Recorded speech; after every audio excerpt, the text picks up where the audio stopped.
We start here on the Korean peninsula today with news of yet another ballistic missile launched by Pyongyang toward the East Sea.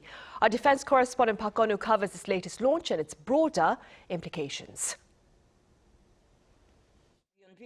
North Korea launched a ballistic missile from coastal areas of Wonsan toward the East Sea at around 6 a.m. Wednesday. According to Seoul's Joint Chiefs of Staff, the missile flew over 700 kilometers, with South Korean and U.S. intelligence authorities tracking and sharing information from the early stages. Wednesday's launch came just 6 days after Pyongyang fired a short-range ballistic missile, marking its 11th such launch this year. While missiles with a range of 300 to 1,000 kilometers are typically classified as short-range, the JCS notably did not identify Wednesday's as a short-range ballistic missile.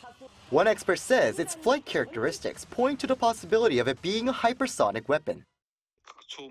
There's a strong possibility a hypersonic ballistic missile was fired, or it could also be a hypersonic intermediate-range missile. The missile appears to have shown a similar flight distance and warhead trajectory as the one launched on January 4th.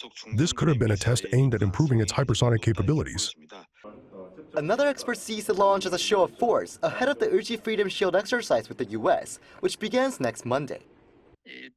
The launch appears aimed at demonstrating North Korea's ability to respond ahead of the joint military exercise between South Korea and the U.S. North Korea often launches missiles before, during, or after such exercises, so there's a strong possibility of further provocations next week.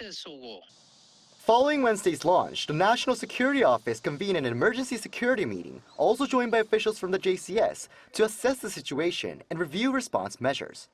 It also condemned the North's repeated launches as a violation of UN Security Council resolutions and urged Pyongyang to immediately halt further provocations. The JCS said the military maintains the capabilities and readiness to respond overwhelmingly to any provocation under a robust combined defense posture. Park Kun-woo, Arirang News.